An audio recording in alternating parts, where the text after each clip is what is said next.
Hi guys. Today we're reading Did I Ever Tell You How Lucky You Are by Dr. Seuss.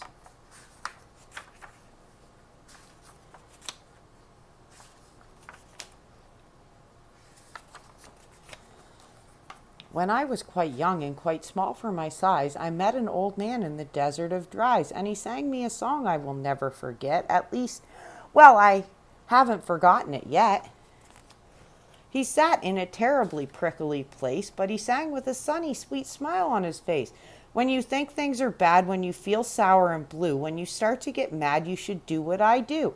Just tell yourself, Ducky, you're really quite lucky. Some people are much more, oh, ever so much more, oh, much more unlucky than you.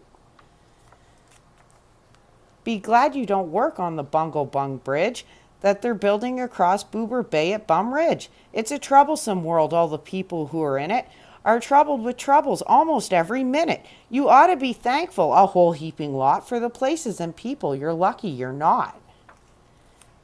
Just suppose, for example, you lived in Guyzate and got caught in that traffic on Zate Highway 8. Or suppose for an instant you lived in Gazer with your bedroom up here and your bathroom up there. Just suppose you were poor Herbie Hart, who has taken his thromdimbulator apart. He never will get it together, I'm sure. He never will know if the grick or the gore fits into the scrux or the snux or the snore. Yes, Ducky, you're lucky you're not Herbie Hart, who has taken his thromdimbulator apart. Think they work you too hard? Think of poor Al Isard. He has to mow grass in his uncle's backyard, and it's quick-growing grass, and it grows as he mows it. The faster he mows it, the faster he grows it. And all that his stingy old uncle will pay for shoving that mower around in that hay is the piffless pay of 2 duklas a day. And Ale can't live on such piffless pay. So he has to paint flagpoles on Sundays in grooves. How lucky you are you don't live in his shoes. And poor Mr. Bix, every morning at 6, poor Mr. Bix has his borfin to fix.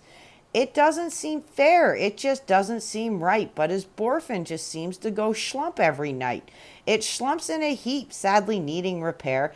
Bix figures it's due to the local night air. It takes him all day to unschlump it, and then the night air comes back and it schlumps once again. So don't you feel blue. Don't get down in the dumps. You're lucky you don't have a borfin that schlumps. And while we're at it, consider the schlots, the crumple-horned, web-footed, green-bearded schlots, whose tail is entailed with unsolvable knots. If he isn't muchly more worse off than you, I'll eat my umbrella. That's just what I'll do. And you're lucky indeed you don't ride on a camel. To ride on a camel, you sit on a whammel. A whammel, you know, is a sort of saddle, held on by a button that's known as a faddle. And boy, if your old whammel faddle gets loose, I'm telling you, Ducky, you're gone like a goose. And poor Mr. Potter, T-crosser, I-dotter. He has to cross T's and he has to dot I's in an I&T factory out in Van Nuys. Oh, the jobs people work at. Out west near Watch, there's a watcher, bee watcher. His job is to keep both his eyes on the lazy town bee. A bee that is watched will work harder, you see. Well, he watched and he watched, but in spite of his watch, that bee didn't work any harder, not watch. So then somebody said, our old bee watching man just isn't bee watching as hard as he can. He ought to be watched by another watcher. The thing that we need is a bee watcher. Well, the bee watcher watched the bee watcher. He didn't watch well, so another watcher had come in as a watcher. And today the watchers who live in watch are waiting on watching the watcher who's watching that bee. You're not a watcher. You're lucky, you see. And how fortunate you're not Professor DeBreeze, who has spent the past 32 years, if you please, trying to teach Irish ducks how to read Javanese. And think of the poor puffing Pooglehorn players who have to parade down the Pooglehorn stairs every morning to wake up the Prince of Pooboken. It's awful how often their poogles get broken. And oh, just suppose you were poor Harry Hatto. Try as he will, he can't make any shadow. He thinks that perhaps something's wrong with his giz, and I think, by golly, there probably is.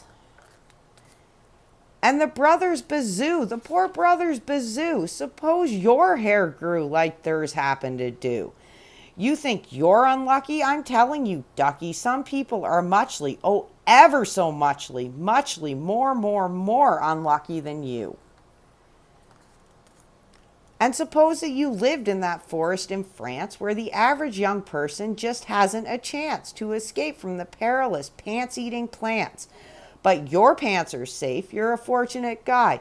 You ought to be shouting, how lucky am I? And speaking of plants, you should be greatly gladdish you're not Farmer Falkenberg's 17th radish. And you're so lucky you're not Gucky Gown, who lives by himself 90 miles out of town in the ruins of Ronk. Ronk's is rather run down. And you're so lucky you're not a left sock left behind by mistake in the caverns of Croc. Thank goodness for all of the things you are not. Thank goodness you're not something someone forgot and left all alone in some punkerish place, like a rusty tin coat hanger hanging in space. That's why I say, ducky, don't grumble, don't stew. Some critters are much, oh, ever so much, so muchly, much more unlucky than you. The end. Don't forget to like and subscribe to my channel.